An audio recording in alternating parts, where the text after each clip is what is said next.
Hello, everyone, and welcome to Conversations in Horror. I can't even get my own title for my own show correct sometimes. I'm your host, Kevin L. Powers. I'm a filmmaker, avid film festival goer, and all that other types of stuff. I want to thank you for joining me for my show. And my special guest today to discuss one of our films today is Dave Watkins, who you will know from having been here on the show for several other conversations. But today we have a special movie because we're celebrating African American history, and what better way to do that than to do a film that was made by an African American, and that movie will be Death by Temptation. But before we get to the movie Death by Temptation, let's have Dave tell everyone a little bit about who he is so that we all have a reference point. Dave, take it away. Hi, yeah. So I'm Dave Watkins. I'm also a filmmaker. I work on independent, low budget movies, writing, directing, producing. And I'm working on a movie now. I'm in post production for we're calling it the Story Box now, and it's an independent. It's a feature horror movie. So doing that, and I'm also a movie buff and a physical media collector, focusing mostly on Blu-ray movies and 4K disc right now. So this is actually just I just want to throw this out here for everyone who's listening, is that this is a great reference film because it is an independent film done by James Bond III, who I didn't realize has never done another film as a writer director since this film.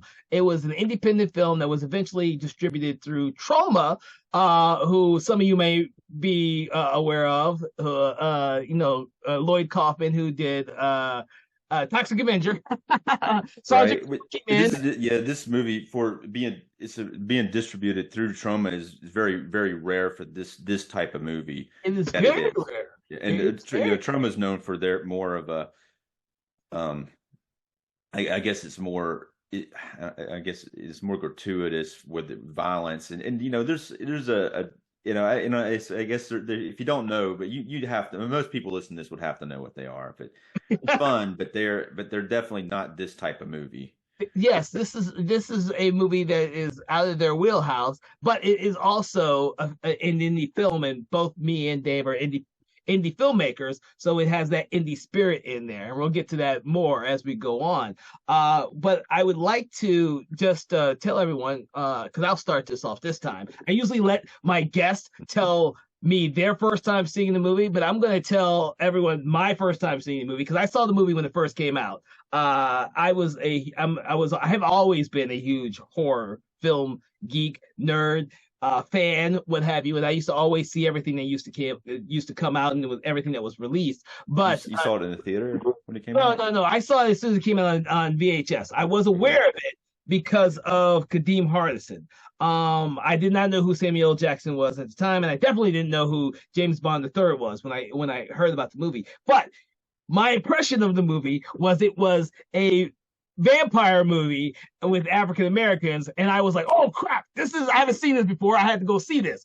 It was not until just recently that I realized that the temptress in here is not really a vampire. That just knocked me for a loop because my impression for my entire life has always been that it was a vampire film, and there's a reason. There's a reason for that too. I think there are some overlaps yeah. with the whole succubus, which is what Right. demon, what she's supposed to be. But I don't think I ever realized what the hell a succubus was when I originally saw this film. I saw it as a vampire film, and that is what has stuck in my brain for over 3 decades. So it's interesting for me rewatching the movie. But when I first saw it, it was like, oh, this is cool as shit.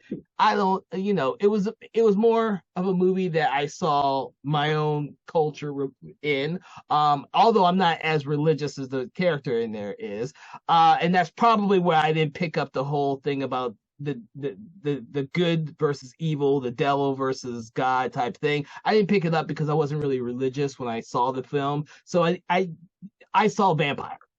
Pretty much it. Yeah. It even has a cross at one point, but in the movie, succubus I think is what she is, but in the movie she's described as a demon. Yeah, but she's never called a succubus, but it does seem to have. I guess a succubus is a demon as well, but the way that the way that she operates seems to go in that direction. If it Yes. could be, yeah, Well, yeah, now that I'm older now. So when I saw this, I was a kid. And so I'm older now. I know what the hell a succubus is. I can see all of those traits in the Temptress character, played by Cynthia Bond. I can see all those traits in there, and how they overlap with that of a vampire, but they never say vampire, so she's not a vampire. And they don't say succubus. He says she's the temptation demon, which I also didn't pick up until watching it again. I didn't realize that they actually had a name for her demon in this film, which falls in line with the title of the movie. yeah. I guess they just in the subtitles of the movie, which I watched it with subtitles on, they call her Temptation, but she's Uh-huh. billed as the Temptress, is I guess her character name, but they call her Temptation in the subtitles, which I don't know who's responsible for that. Well, Probably. no, because they actually label her as a the demon temptation. Yeah, I didn't notice this either. So when I watched it today, because I rewatched it, trying to get refreshed, Bill Nunn's character, who I absolutely love, is an undercover cop right. who. Which kind of like, I don't know. I love they gave him a lot to do because Bill Nunn was a great actor, but it kind of comes out of like there's not like everything he does before he becomes a cop it's almost like they were shooting and they're like, you know what, it'd be cool if he was a cop, because No, he's they actually do set it up. They do set it up a little bit when he's asking specific questions about her at the beginning. You see that he's trying to get people's impression of who she was because he already has an ideal that she is responsible for the death of the bartender. I didn't notice this until I yeah, saw it today. Because like I said, I didn't think about it. I never thought about that until after I watched it. It's also like I never realized that he worked for an undercover agency with the FBI who deals with paranormal murders and situations. I thought this is like a precursor to the fucking X Files without them yeah. actually calling them that they're the X Files. And Right, right. Yeah. I No, was like, I mean, really? yeah. I'm glad they gave him. Yeah, it was cool when they gave him something to do. But yeah, go ahead. No, no, There no. was something I was going to say. Now I lost track of what I was going to say. But there's something about yeah. It'll come back to me in a minute. But Well, that's the thing. If I had gone through this film without having rewatched it, my impressions would still be what I originally saw it. So that now leads me to what were your impressions when you first saw the movie? Because that will color everything. okay, well, before I say that, I don't remember what I was going to say. Okay. So I was reading about it, and the Vampire in Brooklyn movie, Mhm. which also has Kadeem Hardison in it. So it came out after this, but apparently after that came out, they kind of pushed this back again, try to push it out like it was a vampire movie at that point. I was reading about it. Apparently, they didn't even release it in, I think, Sweden until after A Vampire in Brooklyn. And when they did that, they kind of try to make it look like it was a vampire movie because it does have characteristics of a vampire It movie, does. It but does. it's not though because it's more of a demon. But as far as my first impression, and the first time I saw this, it was on, I don't know if it was Cinemax or HBO, but they were playing a lot of trauma movies. They would play like Blood Hook, which I think is it's an awesomely bad movie, but they were playing that one week, and I remember seeing their next week or whatever, Death by Temptation, and I was like, okay, that looks pretty cool, I'll check it out, and then I did, and it was I liked it though. I mean, it was like I think a lot of the stuff kind of went over my head when I saw it the first time that, but as far as like, and there's definitely certain parts of it.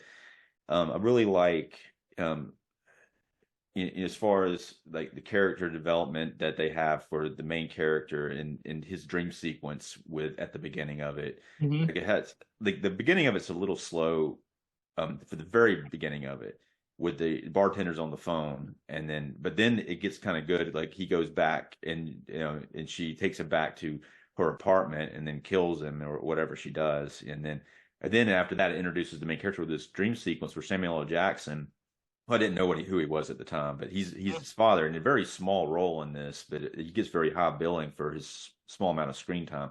But his father's dead to begin with. But it's like a dream sequence where his father's talking to him, and then the temptress it kind of appears like in a black gown and stuff, and they kind of like play with that a little bit, and then he goes to see his friend who is Kay, who's was it Kadeem Hardison's character. And then there's some good scenes between those guys in their in his loft when it's just very like intimate type of scenes when they're just discussing. One guy's an actor, and the other guy's he's considering being what is it, some kind of reverend or A minister. minister. He's designed to be a minister just like his father was. And his grandmother has been pushing him into that direction. So he's at this crossroads now where he doesn't know if he needs to. He hasn't seen enough of the real world, and so he goes to see his childhood friend slash family member. I can never. It's not really his brother, but I couldn't tell if it was his cousin or what. How their relationship was. And it's interesting. I guess the main character is played by the director James Bond III, and he does a good job in the role. And it's weird the way before this he did a few things. He's like in School Days, and so was a lot of the other actors in this movie, like Bill Nunn and I think and maybe Samuel L. Jackson, but the Kadeem Harrison. They probably all met while they're shooting that movie, is what it looks like to me. But yeah, he does a good job, and I'm surprised he didn't do more, at least especially more as an actor. Because I guess he seems like he might be playing himself, probably. But he does it very sincerely, and it comes off very sincere. I was a little worried about it at first, but it is a good performance. But Kadeem Hardison kind of takes over the movie in some places of it because he's very charismatic, and there's even parts where it gets to back halfway through, and he kind of becomes like driving force of the investigation into the succubus, because the other guy becomes kind of the victim, or the potential victim. She kind of like reins in on him, and so he's just kind of like got he's got the beer goggles on with not that he doesn't drink, but he's got the beer goggles on. He doesn't see that what she is. The other guy sees it, and he's trying to figure out what's going on with it. And so he kind of becomes the main character for a while until he's like abruptly killed, But then, but as far as that's my impression. I really like the end of it. I like the way there's some cool like special effects stuff. Like when Kadeem Hardison's character gets killed, he gets pulled through this TV.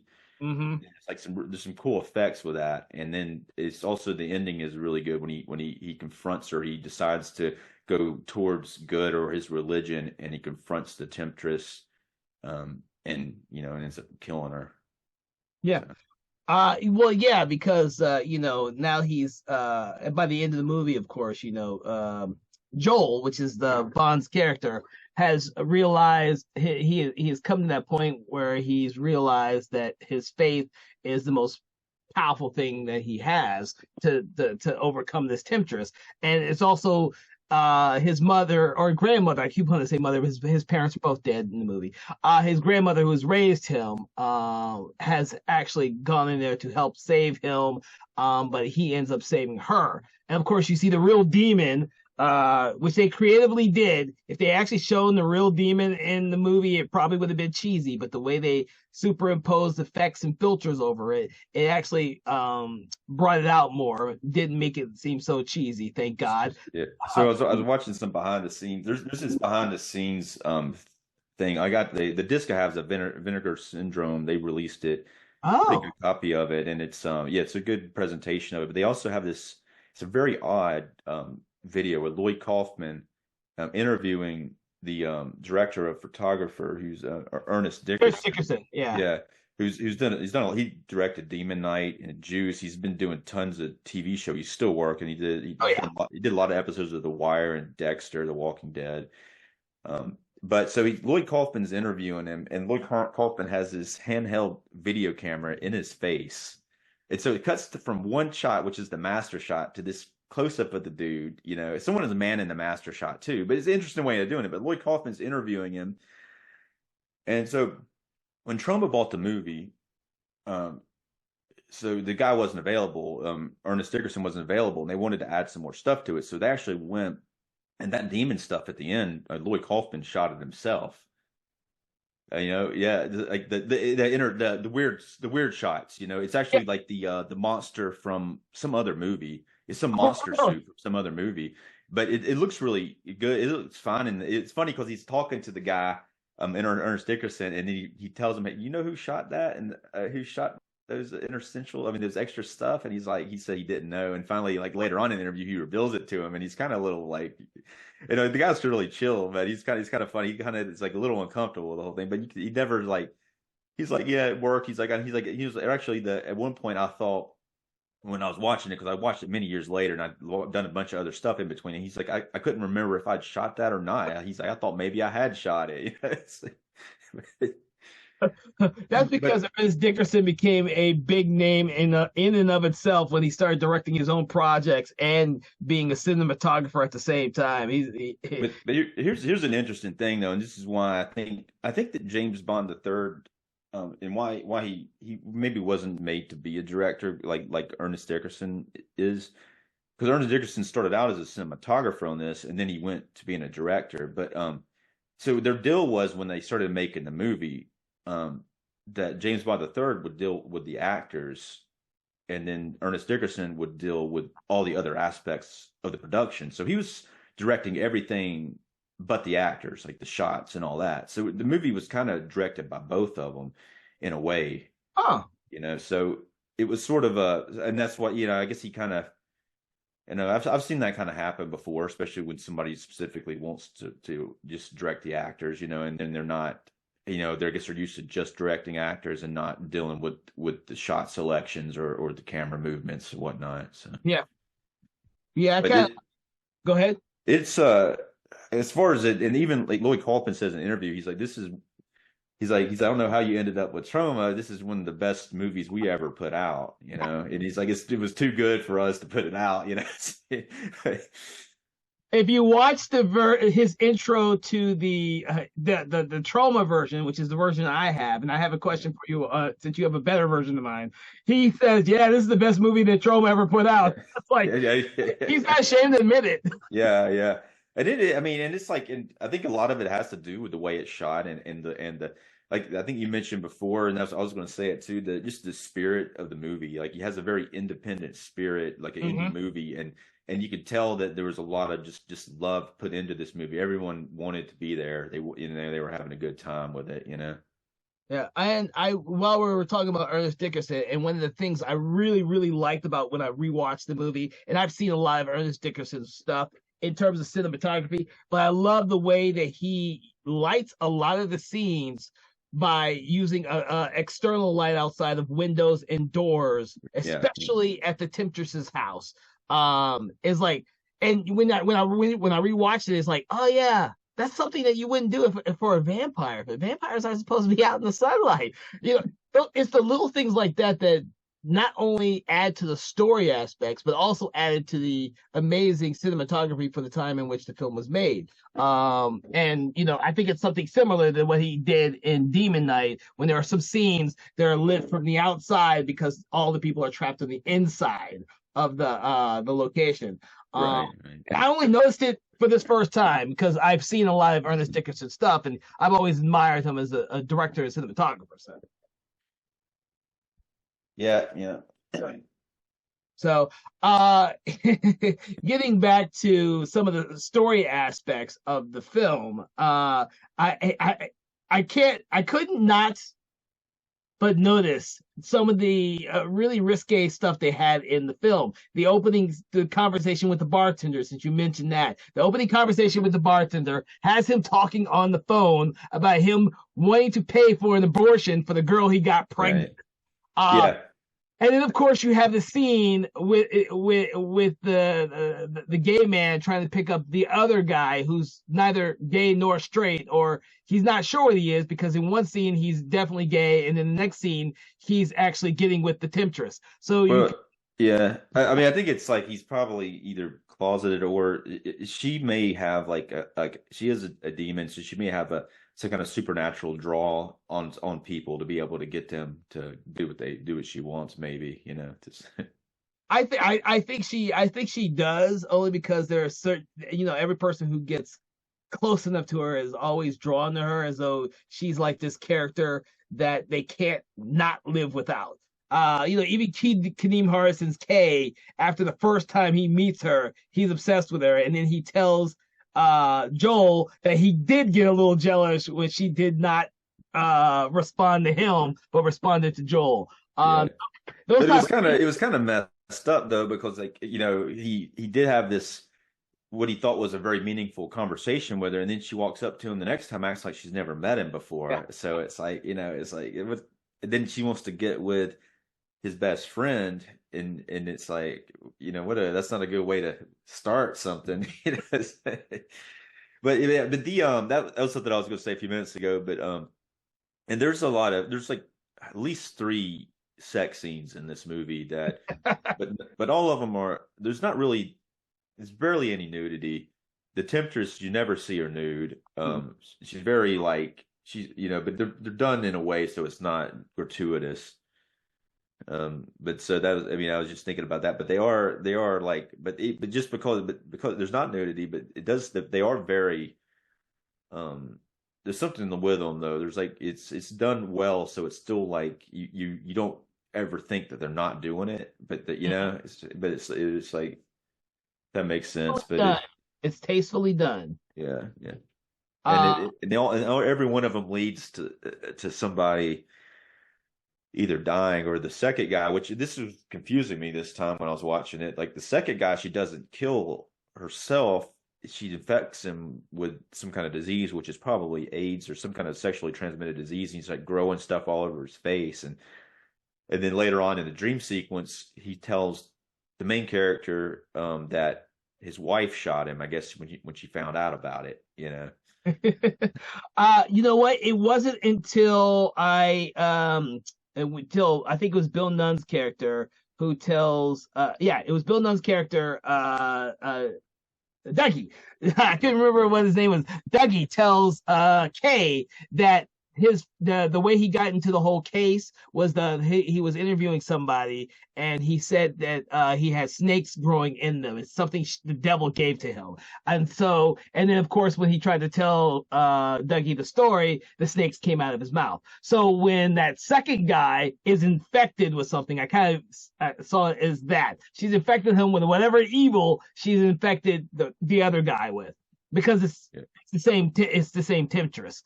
It really gets nasty when the one guy who's the closet gay guy who doesn't know if he's gay or not decides to barge in on her, and she's furious. And the beast comes out and she rips him a new one. I did not realize until I watched it that because she's not in control of when he shows up, she goes beast mode. Everyone else, she has complete control over those men because she's a seductress. But this guy, he shows up at her place, and she goes beast mode on him. Right.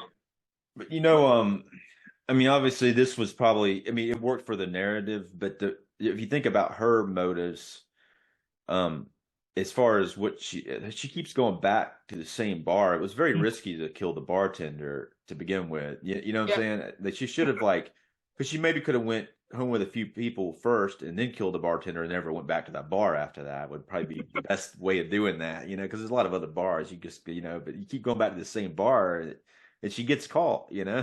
It's like. You know what? When you put it like that, there is absolutely no reason for her to go back to the bar if she's killed the bartender. She should have left while she was ahead. Right. But it's obviously they had the bar. It was an indie movie. They had the bar. But even if it's from a writing standpoint, it's kind of cool that she goes back to the same bar because it would add a lot more running around trying to figure out if she goes from one bar to the next. But I guess it becomes a different type of investigation. It would still have worked, if she went from different bars, if they were able to follow her, But I don't know. No, well, no, this is it's the indie spirit. Yeah. You're probably right. They had an actual bar access, and they shot all these. They put most of the movie in a bar. Most of the movie takes place in the bar. They have I guess the locations are was it Kay, the actor, Kadeem Hardison's character, his apartment, the temptress's house, and the bar, in the and then bar. there's a few other like small, like there's like the church, which is seen briefly with in the dream sequences, but and those are the big locations though. It's not, apparently they shot all of it within a small amount of distance, so they were able to shoot it pretty quick and pretty efficiently. Hmm. The way that Ernest Dickerson described it when he's talking to Lloyd Kaufman, he described it as a bunch of friends getting together and shooting a movie, and they were having a good time with it, So, Well, when you put it that way, you can see that in pretty much the entire film.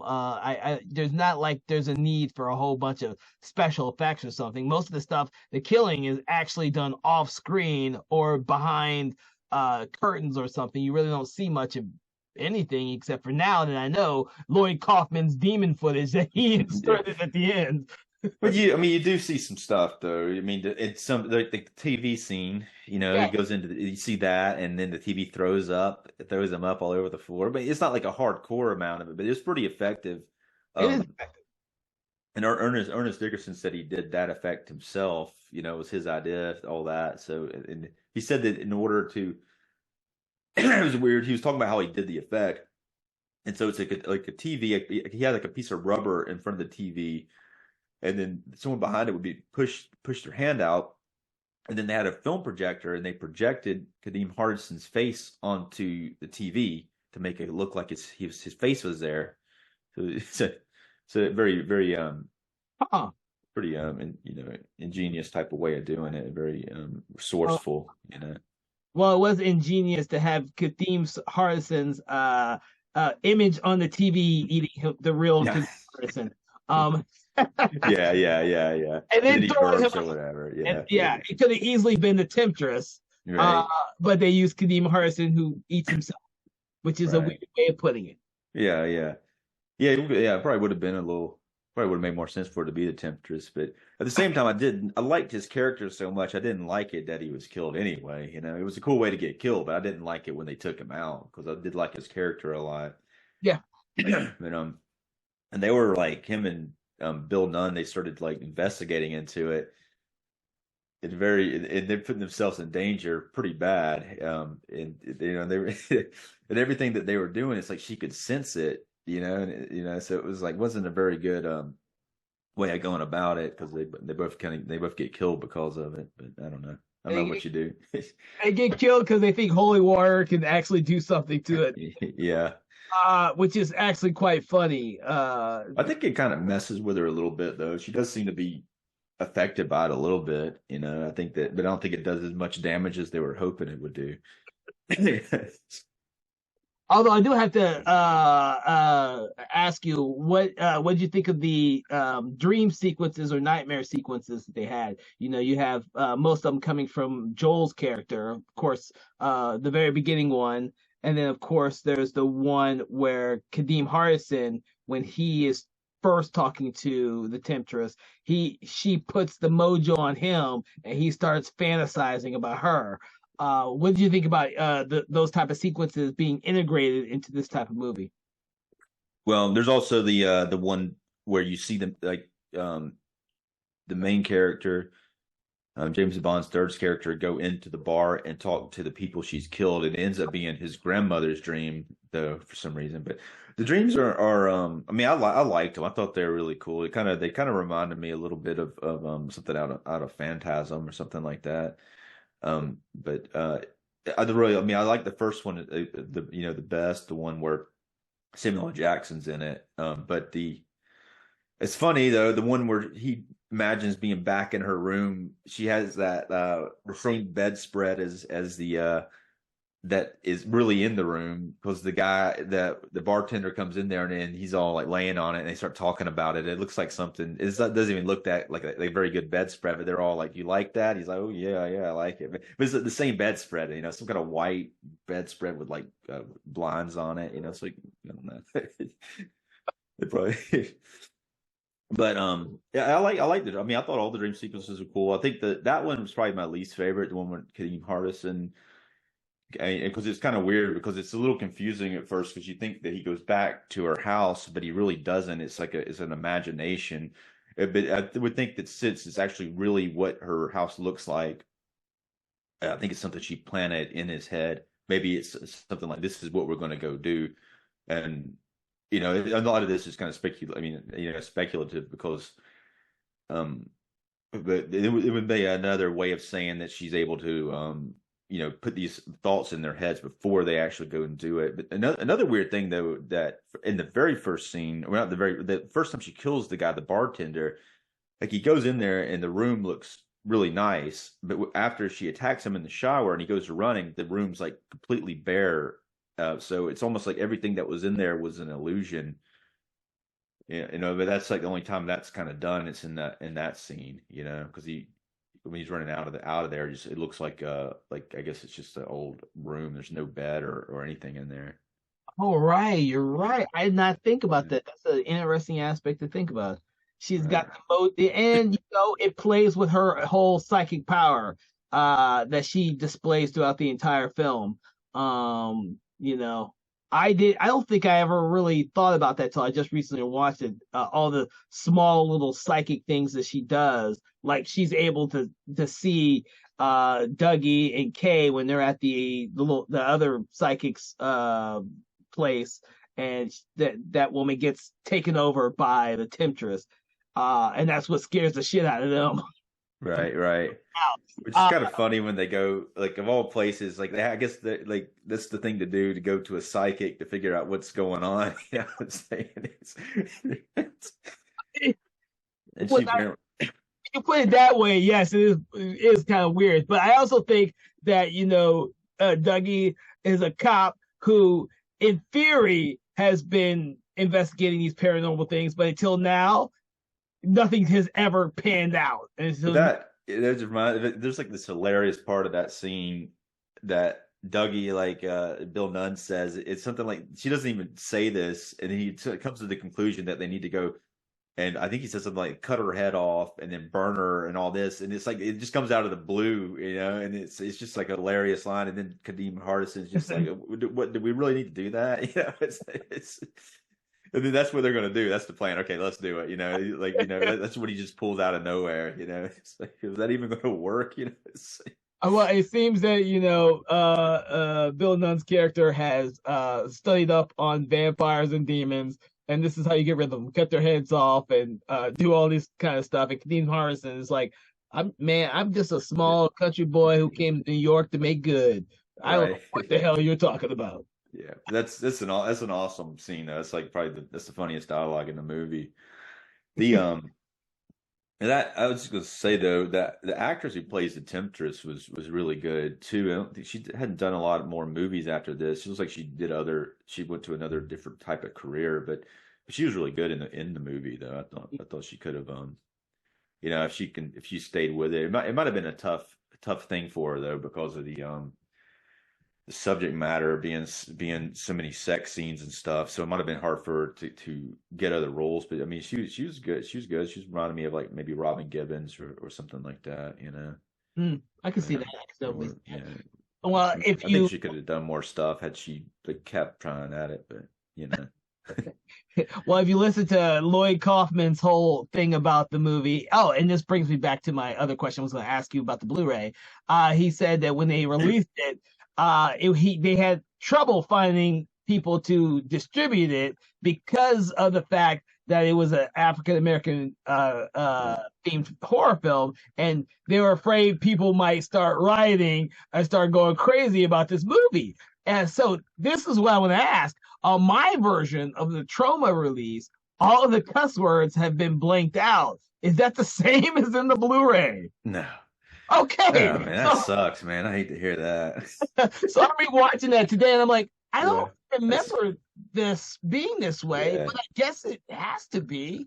No, but I, that you missed that line is like when he says the thing about cutting her head off and all this, and there's like some F bombs in that part. I don't know the exact what exactly was said, but it was hilarious. It was like some pre Quentin Tarantino dialogue in that scene.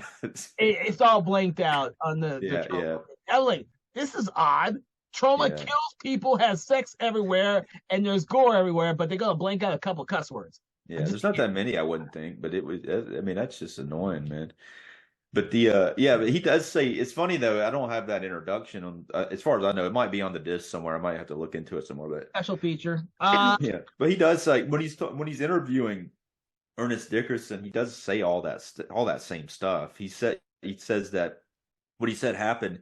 They released it in the theater in 1990, and it was fine. You know, they weren't worried about the theater. I guess they were more worried when he said putting it out on VHS. They were worried about people being upset about it. Yeah, that's what he said. Yeah.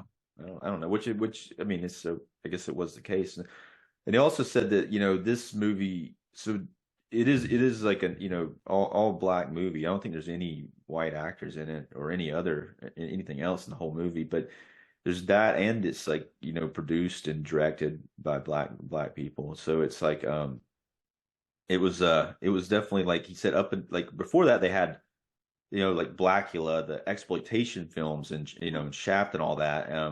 But this was like that kind of ended and died down, and this was like kind of like it's actually an important movie if you think about where it kind of came in, because it went from that to this was it's still kind of like teeters on that, like maybe a little bit of exploitation, but not much. It is a lot more tasteful and it's very artistic, and it's, you know, and so, but it is sort of like it went from that to kind of segueing into something that was more mainstream for, you know, for the audience to accept, like Spike Lee stuff. Like Spike Lee like did School Days before this, so that was kind of becoming people were starting to really appreciate that sort of stuff. Yeah, well, the thing I think is I think you saw a lot of movies like what Spike Lee was doing when he was making it big, but what you didn't see a lot of were horror movies. I think Genga and Hess is probably one of the earlier ones that was that I could think of that was all African American, really. And then you start segueing into these random films that are done by a multitude of different racially diverse directors who are just doing films with African Americans in them, until you start seeing this. And I think Ernest Dickerson, did he do Bones? I can't remember if he did Bones or not. Yeah, I'm not sure on that one. He did a lot of stuff though, but He did so many things, and I now yeah. can't remember all the stuff he used to do. Yes, okay. Ernest Dickerson did Bones too. I had to look at He directed make it. sure. Like, Yeah. he did Demon Knight, he did Yeah. Bones, and these were all a lot of predominantly African American horror films.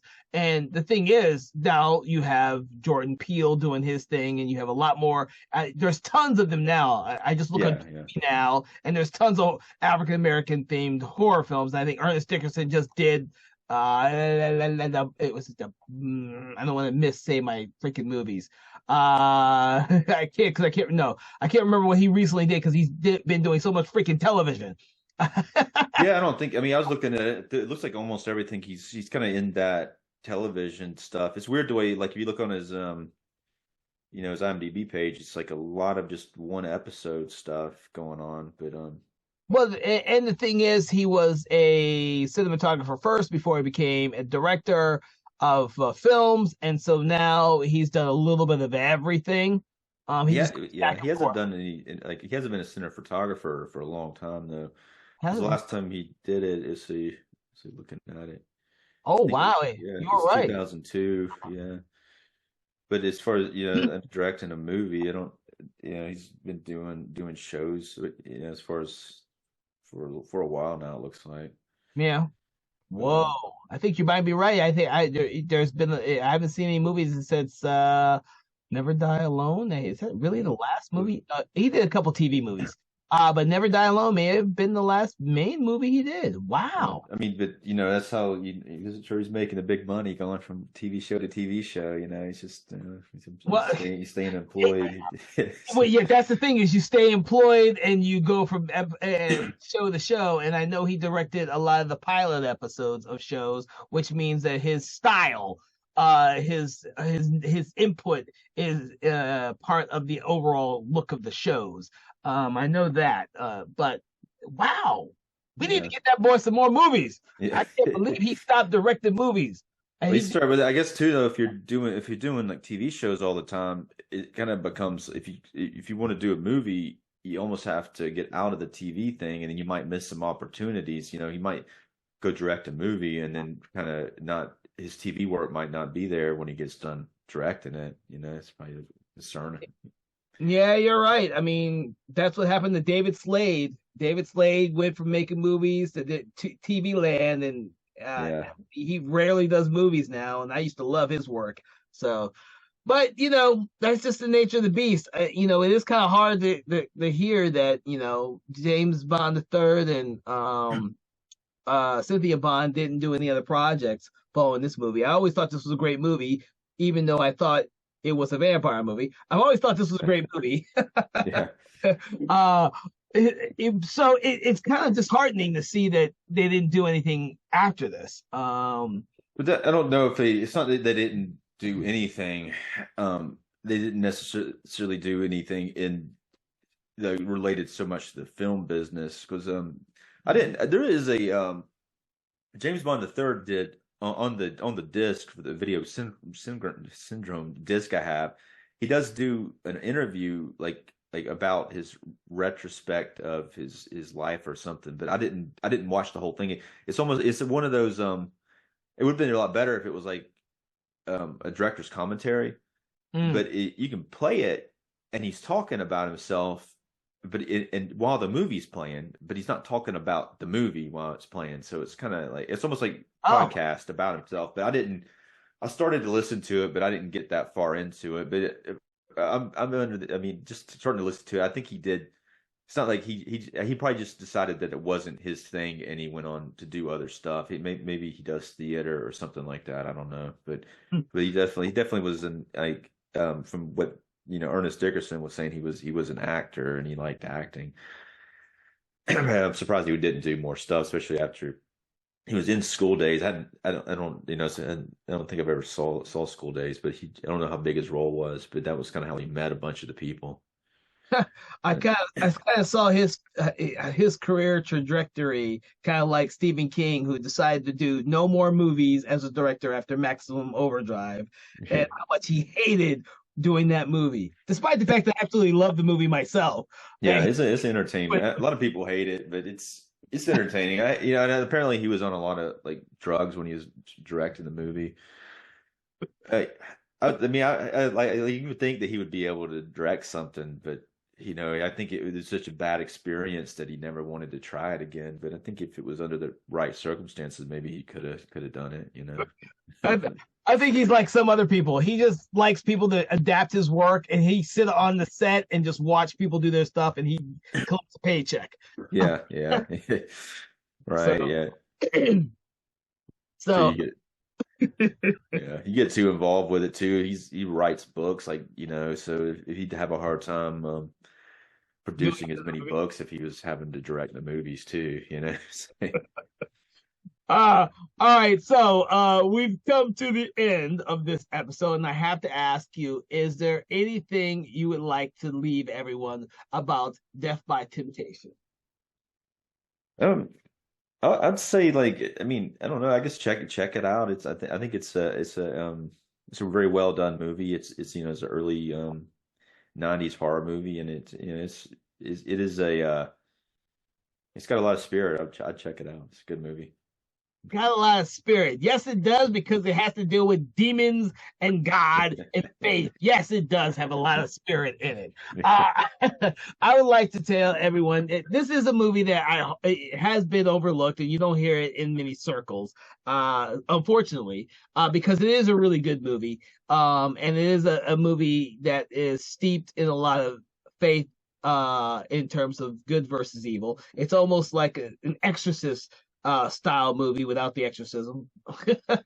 But it is a great showpiece for some amazing talent. Like I said, Samuel L. Jackson, Bill Nunn, Dean Hardison, James Bond the third. I mean, it's some great talent in this movie. It's an early movie, and it still holds up pretty damn well. So I hope you will check it out, and I hope that our conversation has allowed you to see this movie in a different light if you have already seen it before. And for those of you who haven't seen it, you check it out. So with that, I want to thank you all for joining me and Dave on Conversations in Horror. And please check us out. Check all the other previous episodes we've released. Check out some of the future episodes we're going to have coming up. Subscribe, go to our social media sites, do all that stuff that you modern people do. And have a good evening. Thank you. Conversations in Horror is a Broken Lighthouse Pictures production, produced by Kevin L. Powers, executive produced by Kelly A. Inoka, and originally filmed via Zoom technology. Conversations in Horror is hosted by Kevin L. Powers and co-hosted by various horror film lovers and filmmakers. To learn more about Mr. Powers, please make sure to check out his Patreon page and other social media platforms. Conversations in Horror is copyright 2024 Broken Lighthouse Pictures production.